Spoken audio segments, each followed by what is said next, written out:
এই শখ বাস্তবায়নের জন্য নির্বাচন পেছানো হতে পারে। বন্দরের কথা বলেছে, এরকম আরো অনেক ইস্যু আছে যেগুলো আমরা পাবলিকলি বলতে চাই না, যেটা সালাউদ্দিন সাহেব গতকালকেও বলেছে যে সরকারকে একাধিকবার আমাদের কনসার্নটা জানিয়েছি কেন আমরা ডিসেম্বর নির্বাচন চাই। এবং গতকালকের মিটিংও দেখেছেন, এখন প্রধান উপদেষ্টাকে উদ্ধৃত করে যেই নিউজটি এসেছিল জাপান থেকে যে একটি মাত্র দল নির্বাচন চায়, কিন্তু গতকালকে আপনারা শুনেছেন 26 দলের বক্তব্যের মধ্যে 23 দলই ডিসেম্বর এবং তার আগে নির্বাচন চায়।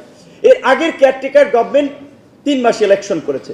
এখন বন্ধুগণ, এই বিষয়টা তো আমাদেরকে রিয়ালাইজ করতে হবে।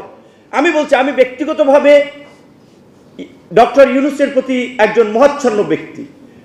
এই রুমেই আমরা পেশাজীবী অধিকার পরিষদের ব্যানারে তাকে যখন বিচারিক হয়রানি করা হয়, seminar on judicial harassment and doctor Yunus, এই শিরোনামে আলোচনার সেমিনার কিছু শহীদুল আলম ভাই ছিল, লতিফ মাসুম সাহেব ছিল, শারমিন মুর্শিদ আজকে উপদেষ্টা উনি ছিলেন, অনেকে ছিলেন।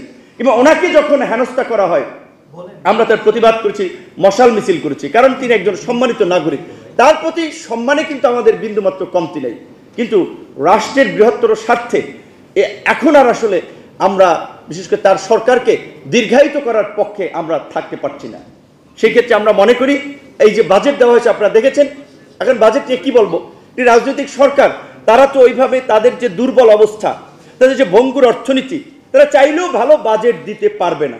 তবে সবচেয়ে আমি মনে করি যে এই সরকারের কমিটমেন্টের বিপরীত, যে আমরা বারবার যেটা দুর্নীতির বিরুদ্ধে লড়াইয়ের কথা বলছি, সেই দুর্নীতি কি এই বাজেটেও বরাবরের মতো পৃষ্ঠপোষকতা করা হচ্ছে কালো টাকা সাদা করার মাধ্যমে। এই যে একটা বিপুল জনগোষ্ঠী তারা লড়াই সংগ্রাম করলো, এই তরুণদের ক্ষোভটা কোথা থেকে উদ্ধৃত হয়েছিল? কোটার থেকে। সরকারি চাকরিতে যে বৈষম্যমূলক কোটা ব্যবস্থা, সরকারি চাকরিতে সর্বসাকুল্যে পদ আছে 26 লাখ, এখন শূন্য পদ আছে প্রায় 5 লাখের মতো, বেকার তরুণ জনগোষ্ঠী আছে প্রায় 42 লক্ষ, শিক্ষিত বেকার 42 লক্ষ। সরকারি চাকরি 5 লাখ গেলেও তারও 35 লক্ষ 37 লক্ষ থাকবে।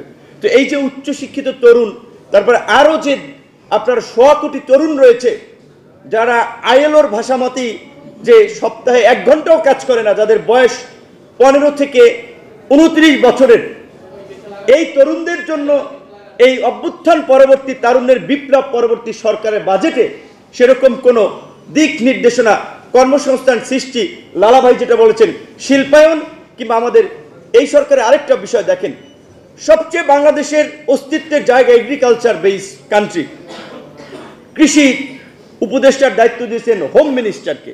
এই রকমের একটা পরিস্থিতিতে হোম সামলানোই তো তার জন্য কঠিন, তারে দিয়ে রাখছেন আবার কৃষি দায়িত্ব। কোনো ফাংশনাবল ওইভাবে কিছু দেখছি না। আরো মিনিস্ট্রি হচ্ছে হেলথ মিনিস্ট্রির কথা গতকালকে প্রধান উপদেষ্টার সামনে বলেছিলাম, এই 8-10 দিন আগেও থাইল্যান্ড গিয়েছে চিকিৎসার জন্য। এই আহত ছেলে মেয়েরা এই 9 মাস পরে তারা সুচিকিৎসার জন্য আপনার থাইল্যান্ড যাওয়ার সুযোগ পেয়েছে। 9 মাসে যে তার সর্বনাশটা হয়েছে সেটা পুষাবেন কি দিয়ে? তো এই যে আমাদের কয়েকজন ছাত্র উপদেষ্টার কথা বলা হয়েছে ইতিমধ্যেই পত্রপত্রিকায়, এইটা বললে আমরা লজ্জিত হই, কারণ আমরা একসাথে সমসাময়িক সময় রাজনীতি করেছিলাম। শেখ হাসিনা প্রধানমন্ত্রী ছিলেন, তার পিয়নের 400 কোটি টাকার দুর্নীতির গল্প আপনারা জানেন। আর আমাদের একজন ছাত্র উপদেষ্টার পিয়ন 311 কোটি টাকার দুর্নীতির খবর গণমাধ্যমে এসেছে, দুদকের নজরে এসেছে। এই শেখ হাসিনা যেভাবে ব্যাংক লুট করেছে, শেখ হাসিনার লোকেরা যেভাবে বিভিন্ন প্রকল্পের নামে আপনারা বরগুনায় দেখেছেন, প্রকল্প না করেই টাকা উঠিয়ে নিয়েছেন, তার নামও মহারাজ, কাজও করেছেন মহারাজের মতো, এমপি ছিলেন আওয়ামী লীগের। তো আজকে নগদের মতো একটা প্রতিষ্ঠান থেকে আমরা দেখলাম 150 কোটি টাকা গায়েবের কতগুলো সংবাদ পত্রপত্রিকা আসলো, এবং মিডিয়া আমরা দেখেছি আওয়ামী লীগের আমলে কন্ট্রোল ছিল, এখনো মিডিয়া অনেকখানি কন্ট্রোল। সেই নগদের নিউজ সব মিডিয়া আবার রিমুভ করে দিতে বাধ্য হয়েছে, বা যারা নিউজ করছে তাদেরকে নানানভাবে হুমকি ধামকিও দেওয়া হচ্ছে। এমনকি মিডিয়াতে হুদাভাই বলেছেন, হুদাভাই আছেন, যে এসব যারা এই ফাউল কথাবার্তা বলে, যা পারে না সেটাও বলে, এদেশের সিনিয়র নেতৃবৃন্দ কেন টকশোতে জানো? হুদাভাই বলেছেন টকশোতে তো হাউসগুলোতে লিস্ট পাঠিয়ে দেওয়া হচ্ছে। আওয়ামী লীগের আমলে আগে লিস্ট পাঠাতো যে আসিফ নজরুল, নুরুল কবির, ভিপি নুর, এরকম কিছু ব্যক্তি, তাদেরকে ডাকা যাবে না। আর এখন লিস্ট পাঠানো হচ্ছে অমুককে ডাকতে হবে। তাহলে এই গণ অভ্যুত্থান পরবর্তী মিডিয়ার স্বাধীনতাটা কোথায়? এরকম একটা ইন্টারিম গভর্নমেন্টের সময় যদি মিডিয়াকে টুটি চেপে ধরা হয়, নিয়ন্ত্রণ করতে চেষ্টা করা হয়। আওয়ামী লীগের শীর্ষ ব্যবসায়ী লুটেরা মাফিয়াদেরকে ডেকে নিয়ে আলাপ আলোচনা হচ্ছে, নতুন পার্টিকে ফান্ড করেন, না হলে আপনারা ফ্যাসিবাদের দোষর, মামলা দেওয়া হবে, গ্রেপ্তার করা হবে। কয়জনকে গ্রেপ্তার করা হয়েছে দেখেছেন, সবাই কিন্তু তলে তলে সমঝোতা করছে। তো এই জন্য আমরা বলছি যে বিচার এইটা রাতারাতি সম্পন্ন হয়ে যাবে না, এইটা অন্তত সম্পন্ন হতে 5 থেকে 7 বছর লাগবে এই কেস সমাপ্ত হওয়ার জন্য, মিনিমাম আরো বেশি সময় লাগতে পারে। আপনারা যারা আদালতের বিভিন্ন কেস দেখেন, শুনেন, পত্রবিন্যাসটা তো বুঝেন।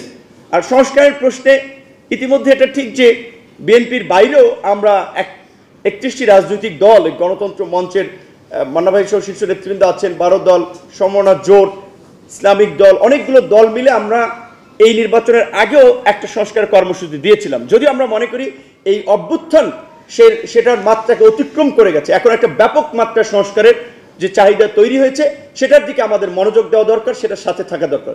আমরা সব দলই কিন্তু আছি, সংস্কারের বিপক্ষে কেউ বলছে না, এমনকি আমরা এটাও বলছি যে সব দল ভিন্ন ভিন্ন মতামত দিয়েছেন।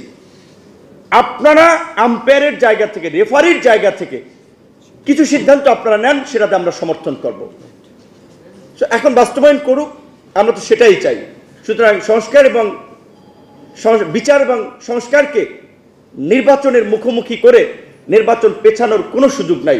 সত্যিকার অর্থে কিছু দল নির্বাচন পেছাতে চাচ্ছে শুধুমাত্র তাদের দলকে সুসংগঠিত করার জন্য, দলীয় লোকজনকে বিভিন্ন ক্ষেত্রে বসানোর জন্য, সেট করানোর জন্য।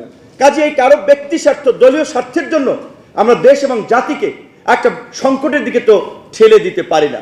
আর কিছু দলও নয়, যেটা আমরা গতকালকের মিটিংও বলেছি, মোটামুটি তাও তাদের টাইমলাইনও কাছাকাছি।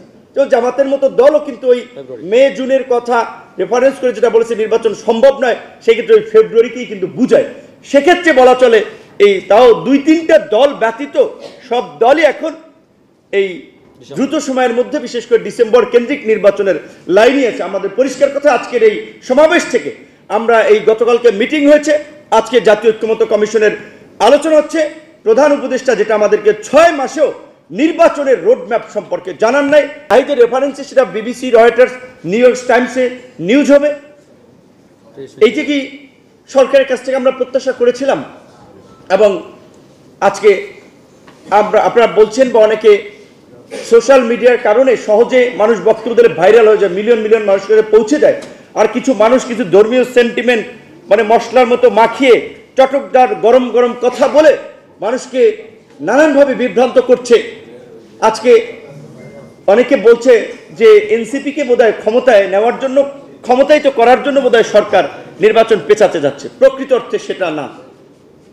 আমাদের ধারণা, আমাদের যতটুকু উপলব্ধি, ইতিমধ্যেই সেই বিষয়গুলো আলোচনায় আসছে যে বাংলাদেশের মতো একটা ঘনবসতিপূর্ণ দেশ, এত সংকটের মধ্যে দিয়ে আমরা যাচ্ছি, সেখানে বাংলাদেশের ভূখণ্ড ব্যবহার করে মিয়ানমারকে করিডোর দেওয়ার যে প্রকল্প, এটি একটি বিদেশি চক্রান্ত, এটি একটি বিদেশি প্রজেক্ট। এর মধ্যে দিয়ে বাংলাদেশকে বিদেশিদের একটা কুরুক্ষেত্রে পরিণত করার ষড়যন্ত্র এবং ছক আঁকা হচ্ছে।